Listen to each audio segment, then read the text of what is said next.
اللہ کا ایک بندہ تھا، وہ بازار سے گزر رہا تھا، بلکہ اس کی رحمتیں بہانے ڈھونڈتی ہیں. ذرا دیکھیے منظر. تو اس نے دیکھا ایک شرابی ہے، وہ گندی نالی پہ گرا ہوا ہے اور گندے پانی سے اس کا منہ گندا ہو رہا ہے. انسان کے احترام کے ناطے دل میں ترس جاگا اور اس کو وہاں گندی نالی سے اٹھایا اور اس کا منہ دھویا اور گھر کا رستہ دکھایا. خیر شام ہوئی، رات پڑی. جب پچھلا پہر ہوا تو وہ بزرگ جنہوں نے دن کو شرابی کا منہ دھویا تھا تو وہ مسجد میں تہجد پڑھنے کے لیے آئے تو کیا دیکھا کہ وہی شرابی جو دوپہر کو گندی نالی پہ دھت پڑا تھا آج اس بزرگ سے بھی پہلے مصلی پہ کھڑا ہو کے نماز پڑھ رہا ہے. تو بڑی حیرت ہوئی کہ یہ تو وہ دن والا شرابی ہے اور میں نے آج اس کا منہ دھویا تھا، نشے میں دھت پڑا تھا. تو حیرت کا اظہار کیا تو ہاتف سے آواز آئی، میرے بندے تو نے اس کا منہ دھو دیا تھا، میں نے اس کا دل دھو دیا ہے. تو جب بندہ اللہ کے حضور توبہ کرتا ہے، اس کے حضور معافی مانگتا ہے تو پھر وہ کتنا عطا کرتا ہے. اور بندے کے گناہوں کو معاف ہی نہیں کرتا بلکہ اس کے گناہوں کو نیکیوں میں بدل کے رکھ دیتا ہے. یہ بندے پر اللہ کی کرم نوازیوں کے برستے رنگ ہیں. التائب من الذنب کمن لا ذنب لہ، گناہ سے توبہ کرنے والا ایسا ہوتا ہے جیسے اس نے گناہ کیا ہوا ہی نہیں. حدیث پاک میں آتا ہے کہ قیامت کے دن ایک شخص اپنا نامہ اعمال کھولے گا اور اسے فرمایا جائے گا کہ اپنے نامہ اعمال کو پڑھو. تو وہ نامہ اعمال پڑھنا شروع کرے گا. اب اس نے بڑے بڑے جرم کیے ہوں گے اور چھوٹے چھوٹے گناہ بھی کیے ہوں گے. اب اللہ سے حیا کرتے ہوئے، شرم کرتے ہوئے جو بڑے گناہ ہیں ان کو چھوڑتا جائے گا، صرف نظر کرتا جائے گا اور چھوٹے چھوٹے گناہ پڑھتا جائے گا. جب وہ سارا نامہ اعمال پڑھ چکے گا تو آواز آئے گی، بندے جا، میں تیرے سارے گناہوں کو بدل کے نیکیوں میں تبدیل کر دیا. تو وہ کہے گا، اے اللہ ابھی تو میرے بڑے بڑے گناہ رہتے تھے جو میں نے ابھی پڑھے ہی نہیں. تو جب یہ بات اللہ کے محبوب نے ارشاد فرمائی تو حضور اتنا مسکرائے کہ صحابہ کو حضور کی داڑھیں نظر آنے لگی. پہلے وہ کہہ رہا ہے کہ چھوٹے چھوٹے گناہ پڑھتے اور بڑے چھوڑتا چلا جاتا ہے، اور جب یہ اسے پتا چلا کہ ان گناہوں کو بدل کے نیکیوں میں تبدیل کر دیا جائے گا تو وہ کہتا ہے ابھی تو بڑے بڑے گناہ میرے رہتے تھے. تو اللہ کی یہ کرم نوازیوں کے رنگ ہے کہ وہ گناہوں کو بدل کے نیکیوں میں تبدیل کر دیتا ہے. اور بندہ جتنا بڑا گناہ گار تھا جب سچے دل سے اس کے حضور توبہ کرنے کے لیے حاضر ہوتا ہے تو پھر اتنا ہی بڑا نیکوکار بن جاتا ہے. سیدنا عمر فاروق رضی اللہ تعالی عنہ کا زمانہ تھا اور آپ جانتے ہیں وہ ہاتھ میں درہ رکھتے تھے اور گلیوں میں گشت کیا کرتے تھے رات کو. دن کو بھی آپ دیکھتے تو ایک شرابی تھا جو ہاتھ میں شراب کی بوتل لیے آ رہا تھا. اچانک گلی کا موڑ کاٹا تو آگے حضرت عمر آ رہے تھے. ایک دم ڈر گیا اور دل ہی دل میں کہا، اے اللہ حضرت عمر کے قہر سے بچا لے، ساری زندگی شراب نہیں پیوں گا. سچی توبہ کر دی اور جلدی سے وہ شراب کی بوتل بغل میں دبا لی.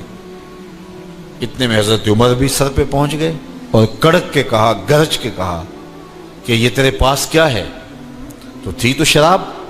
اب ڈرتے ہوئے اس نے کہا، حضور یہ سرکہ ہے. تو حضرت عمر فرمایا، نکالو. اب وہ تھر تھر کانپ رہے اور بغل سے وہ شراب کی بوتل نکالی. جب نکالا تو وہ شراب نہیں تھی، سرکہ بن چکا تھا. تو جو اللہ شراب کو سرکے میں بدل دینے پہ قادر ہے وہ گناہوں کو نیکیوں میں بدل دیتا ہے.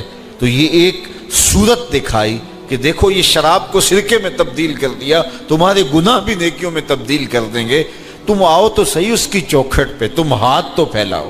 حضرت داتا گنج بخش علی حجویری علیہ رحمہ کشف المعجوب کے اندر لکھتے ہیں کہ جو فرمایا گیا کہ جس نے توبہ کی اللہ نے اس کی مغفرت کر دی.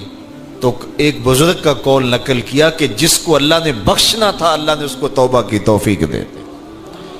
اس کو بلایا ہی اسے ہے جس نے مغفرت کرنی تھی. تو توبہ کی توفیق کا نصیب ہو جانا یہ اللہ کی خاص رحمتیں ہیں اور توبہ کرنے والا اللہ کی خاص رحمتیں پاتا ہے. توبہ کرنے والا جب اس کے حضور حاضر ہوتا ہے تو اللہ تعالیٰ اس پہ بہت خوش ہوتا ہے۔ اللہ کے محبوب علیہ السلام نے باقاعدہ ایک مثال سے یہ حقیقت سمجھائی کہ توبہ کرنے والے کے لیے اللہ کی خوشی کا عالم کیا ہوتا ہے، اللہ کیسے خوش ہوتا ہے توبہ کرنے والے پر۔ تو حضور نے ارشاد فرمایا ایک بندہ لمبا سفر کر کے اور صحرا کے اندر ایک لمبے سفر پہ تھا، تو راستے کے اندر اس نے چند لمحوں کے لیے سستانے کے لیے، دوپہر کاٹنے کے لیے ایک درخت کے ساتھ اپنا جانور باندھا اور خود سو گیا۔ اس کا خیال تھا چند لمحوں کے لیے آنکھوں کی نیند نکالوں گا اور آگے بڑھ جاؤں گا، اس لیے اس نے سامان بھی سواری اونٹ کے اوپر جو لدا ہوا سامان تھا، اس میں کھانا تھا، پینا تھا، دیگر ضروریات کی چیزیں تھیں، تو وہ بھی نہیں اتارا، کجاوے پر ہی پڑا رہا کہ چند لمحوں کے لیے میں نے کمر سیدھی کرنی اور آگے چلے جانا ہے۔ تو تھوڑی دیر کے بعد اس کی آنکھ کھلی تو کیا دیکھتا ہے کہ اونٹ ماں ساز و سامان کے غائب ہے۔ تو صحرا میں اونٹ کا گم جانا زندگی گم جانے کے مترادف ہے۔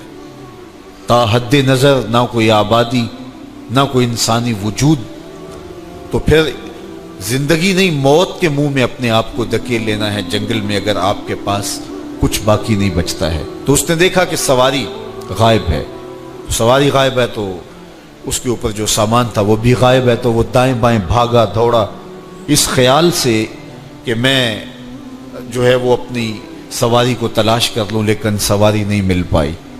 تو پھر وہ دوبارہ آیا اور اسی جگہ بیٹھ گیا، اب موت کا انتظار کرنے لگا۔ چونکہ صحرا میں سواری گم گئی اور میلوں تک انسانی آبادی ہی نہیں ہے، تو وہیں پیاس سے ہلکان ہوا، بے چین ہوا، وہاں درخت کے ساتھ ٹیک لگا کے موت کا منتظر ہو کے بیٹھ جاتا ہے، اور یوں بیٹھے بیٹھے اس کی آنکھ لگ جاتی ہے۔ اچانک اس کی آنکھ کھلتی ہے تو کیا دیکھتا ہے کہ اونٹ ماں ساز و سامان کے پاس کھڑا ہے۔ تو اونٹ کا ملنا زندگی مل جانا تھا، تو وہ اتنا خوش ہوا کہ خوشی سے اس کی زبان بل کھا گئی۔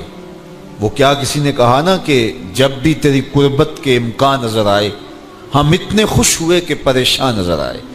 تو کہنا تو یہ تھا کہ اے اللہ تو میرا رب اور میں تیرا بندہ، لیکن وہ خوشیوں کے ہجوم میں درک گیا اور کیا کہتا ہے، اللہم انت عبدی وانا ربک، اے اللہ تو میرا رب، تو میرا بندہ اور میں تیرا رب۔ تو اس قدر وہ خوشیوں میں درک گیا کہ اس کو اپنی زبان پہ قابو اور کنٹرول نہ رہا۔ کسی کے آنے سے ایسے ہوش اڑے ساقی کے، شراب سیخ پہ ڈالی اور بوتل میں کباب۔ تو کہتا ہے اللہم انت عبدی وانا ربک، تو میرا بندہ اور میں تیرا رب۔ تو یہ اس کی زبان قابو میں نہ رہی اور وہ بل کھا گیا، خوشیوں کا ہجوم ایسا ہوا۔ تو اللہ کے محبوب نے یہ مثال بیان کرنے کے بعد ارشاد کیا، مجھے بتاؤ اس بندے کو کتنی خوشی ہوئی کہ زبان پہ قابو نہیں، جذبات پہ کنٹرول نہیں، کہنا کچھ ہے بول کچھ رہا ہے۔ تو صحابہ نے عرض کی حضور بہت خوشی ہے۔ تو فرمایا جس طرح یہ بندہ اونٹ کے ملنے پر واپس آنے پہ خوش ہوا، حتیٰ کہ خوشیوں کے ہجوم میں اس کی زبان بھی قابو میں نہیں رہی، یہ بتا رہا ہے خوشیوں کے وفور کا عالم اور مسرتوں اور جو ہے وہ خوشیوں کی کثرت کا عالم بتا رہا ہے۔ تو فرمایا یہ بڑا خوش ہوا جب کوئی بندہ پلٹ کے مالک کی دہلیز پہ آتا ہے، اللہ اس سے بھی زیادہ خوش ہوتا ہے کہ میرا بندہ میری چوکھٹ پہ آ گیا۔ تو پھر اللہ یہ نہیں دیکھتا کہ اس کے گناہ کتنے ہیں، سمندر کی جھاگ کے برابر بھی گناہ ہو تو معاف کر دیے جاتے ہیں، اس لیے کہ میرا بندہ پلٹ کے میری چوکھٹ پہ آیا ہے۔ تو توبہ اللہ کو محبوب ہے، اللہ کو مطلوب ہے، اللہ کو چاہیے کہ بندہ اس کے حضور آئے اور پھر اللہ جل شانہ اس کی مغفرت و بخشش فرما دیتا ہے۔ یہ موسم نور کے موسم ہے، عام دنوں میں بھی توبہ کرو، دن میں کرو یا رات کو کرو، کسی بھی مقام پہ توبہ کرو، اللہ معاف کر دینے والا ہے۔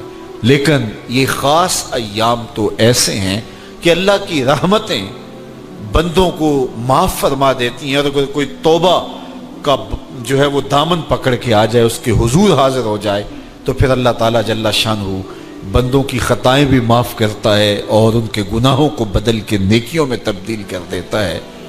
خوش نصیب ہیں وہ لوگ جو ان بابرکت ایام میں اپنی بخشش کا سامان کر لیتے ہیں، اور ان سے بڑا بدبخت بھی کوئی نہیں جو ان سہانے موسموں میں بھی پیاسے رہتے ہیں اور ان موسموں میں بھی ان کی بخشش و مغفرت نہیں ہو پاتی۔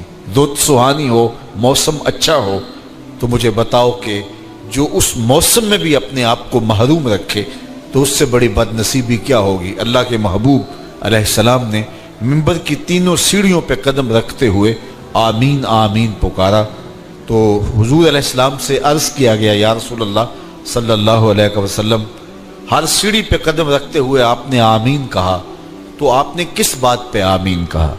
فرمایا جبریل امین حاضر خدمت ہوئے اور انہوں نے کہا اس شخص کی ناک خاک آلود ہو جو ماہ صیام رمضان المبارک کو پائے اور اپنی بخشش نہ کروا سکے۔ تو میں نے اس پہ آمین کہا کہ اتنا مقدس مہینہ نصیب ہو، اتنا سہانا موسم آئے اور وہ پھر جہاں کھڑا تھا وہی کا وہی کھڑا رہے۔ میں اور آپ اپنا محاسبہ کر سکتے ہیں۔ موسم رحمت اور فصل نور رمضان المبارک اپنا آدھا سفر طے کر چکا ہے، یہ مبارک مہینہ آدھا سفر اس کا بھی باقی ہے۔ تو میں اور آپ ذرا اپنے آپ کو اپنے ضمیر کی عدالت میں کھڑا کر کے اپنے آپ کو دیکھ کر کے دیکھیں، سوچیں کہ ہم نے ان 15 دنوں کے اندر کتنا سفر طے کیا۔ 29-30 شعبان کو ہم جہاں کھڑے تھے، کیا ہم آج بھی وہیں کھڑے ہیں یا ہمارا کچھ سفر بہتری کا ہوا ہے؟ اور اگر ہم وہیں کے وہیں کھڑے ہیں تو پھر ابھی وقت ہے، ہم بقیہ 15 دنوں میں اللہ کی رضا جوئی کے لیے کوشاں ہو جائیں، ورنہ کتنی بڑی وعید ہے۔ جبریل دعا کر رہے ہیں اور اس پہ حضور آمین کہہ کے مہر لگا رہے ہیں، اس شخص کی ناک خاک آلود ہو جو ماہ صیام کو پائے اور اپنی بخشش نہ کروا سکے۔ مجھے اور آپ کو پتہ ہے کہ ہم کہاں کھڑے ہیں۔ بل الانسان علی نفسہ بصیرہ ولو القی معاذیرہ، انسان خود اپنے آپ کو جانتا ہے کہ میں کہاں کھڑا ہوں، وہ اپنے آپ کو خود دیکھتا ہے۔ ایک تو فیصلہ قیامت کے دن ہوگا، نامہ اعمال تولے جائیں گے اور نامہ اعمال کے تلنے کے بعد پتہ چلے گا نیکیاں کتنی ہیں اور برائیاں کتنی ہیں، لیکن ایک ہم اپنے ضمیر کے اندر ترازو گاڑ کر کے اپنے عمل تول سکتے ہیں اور ہمیں پتہ ہے ہم نے نیکیاں کتنی کی، ہمیں پتہ ہے ہم نے برائیاں کتنی کی۔ جو نیکیاں کی ان میں اللہ کی رضا کے لیے کتنی کی، لوگوں کے دکھاوے کے لیے کیا کیا، خواہش نفس کے لیے کیا کیا، لوگ اس کو نیکی سمجھتے رہے لیکن ہم تو سمجھتے ہیں وہ نیکی ہے کہ نہیں ہے۔ اس طرح جو برائیاں کی وہ تو برائیاں ہیں۔ تو میں اور آپ اپنے ضمیر کی عدالت میں ترازو گاڑ لیں اور اپنے اعمال کو ابھی تول لیں۔ فرمایا گیا حاسبو قبل ان تحاسبو، قبل اس سے کہ تمہارا حساب کیا جائے تم اپنا حساب پہلے ہی کر لو۔ تو اپنے اندر کی ستھرائی، اپنے اندر کی پاکیزگی۔ ایک مفسر نے بڑی خوبصورت خسارے کی بات کی، وہ کہتا ہے کہ خسارہ یہ ہے کہ ایک شے کو ایک حسن دیا گیا ہے، دوسرے حسن سے اسے محروم رکھا گیا ہے، تو وہ شے کہتی ہے کہ میں خسارے ہوں۔ مثال کے طور پہ یہ پھول ہی ہیں، ان میں خوشبو ہے لیکن روشنی نہیں ہے، اندھیرے میں رکھ کے چراغاں نہیں کیا جا سکتا۔ چاند میں روشنی ہے لیکن خوشبو نہیں ہے، تو چاند کہتا ہے میں خوشبو کے خسارے میں ہوں، پھول کہیں گے میں روشنی کے خسارے میں ہوں۔ اسی طرح بلبل کہتے ہیں میری آواز میں تو جادو ہے لیکن میرے پنجوں میں زور نہیں ہے۔ شیر کہتا ہے میرے پنجوں میں تو زور ہے لیکن میں اڑنا نہیں جانتا۔ کوئل کہتی ہے میری آواز میں تو جادو ہے لیکن رنگ میرا کالا ہے۔ مور کہتا ہے میرا رنگ بڑا سونا لیکن میرے پاؤں بدصورت ہے۔ ہر شے کسی نہ کسی طرح خسارے میں۔ انسانوں کو دیکھ لیں، ایک بچے سے پوچھ لیں، وہ کہتا ہے میرے پاس بچپنے کی معصومیت تو ہے تو لیکن میرے پاس جوانی کا زور نہیں ہے۔ ایک جوان سے پوچھیں، وہ کہتا ہے میرے پاس جوانی کا بانک پن تو ہے لیکن میرے پاس بڑھاپے کے تجربے نہیں۔ ایک بوڑھے سے پوچھیں، وہ کہتا ہے میرے پاس بڑھاپے کے تجربے تو قطار اندر قطار ہیں لیکن میرے پاس اب بچپنے والی معصومیت نہیں رہی۔ وہ اپنی خوشی سے آنا، وہ اپنی خوشی سے جانا۔ اقبال نے کہا تھا جنبش زنجیر در سے لطف آتا تھا مجھے، کوئی کنڈا بھی ہلا کے چلا جاتا تو اس سے بھی بچہ لطف کشید کرتا ہے۔ آج تو نغمے نہیں نہ بہلاتے، اس وقت وہ زنجیر کا ہلنا بھی طبیعت کے اندر ایک کیفیت پیدا کر دیتا تھا۔ اپنے جل جانے کا بھی احساس نہیں تھا، جلتے ہوئے شعلوں کو چھیڑا کرتے تھے۔ اب تو ایک آنسو بھی باعث رسوائی ہے، بچپن میں جی بھر کے رویا کرتے تھے۔ آج دنیا چاند پہ پہنچنے کے لیے بے چین ہے، کیسا زمانہ تھا جب خود ہی چاند ہوا کرتے تھے۔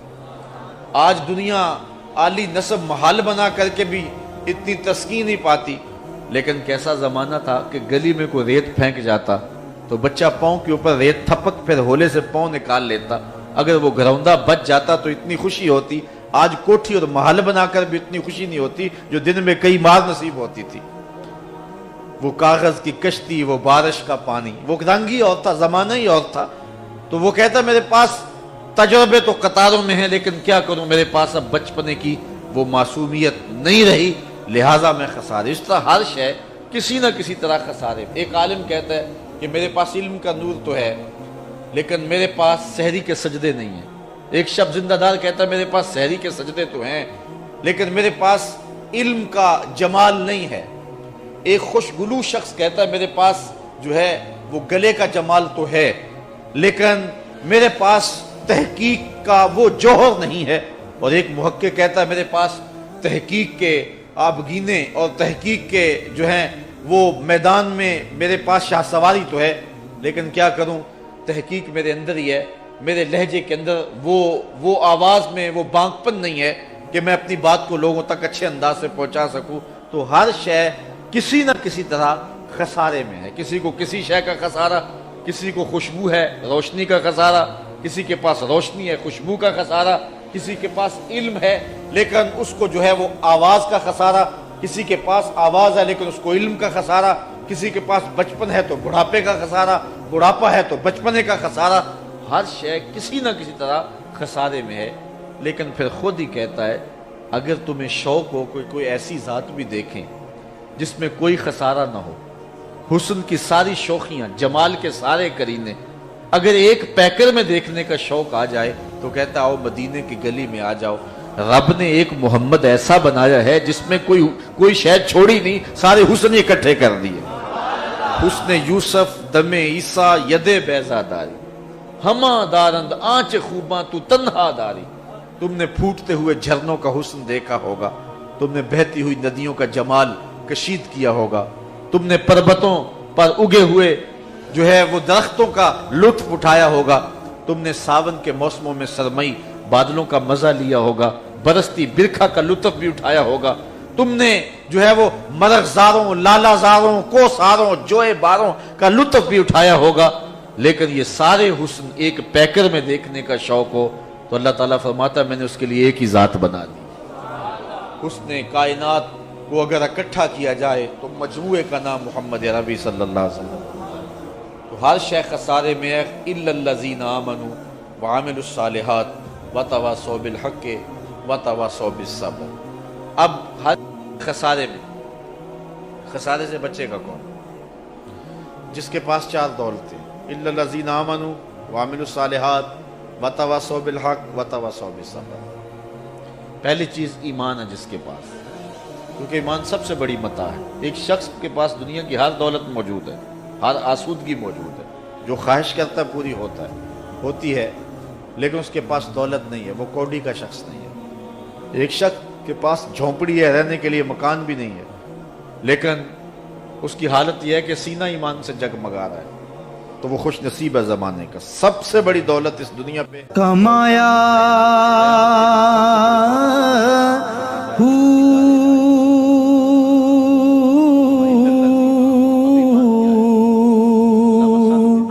نام بھج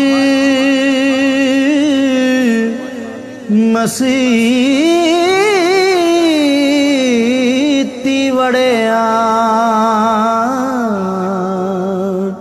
نا تسبا۔ جاننے کو چڑیا بھی جانتے یہ پھول کھلا ہے، لیکن رقص بسمل کے تماشے تو بلبل ہی کرتی ہے۔ تو ایمان جاننے کا نام نہیں ہے، ایمان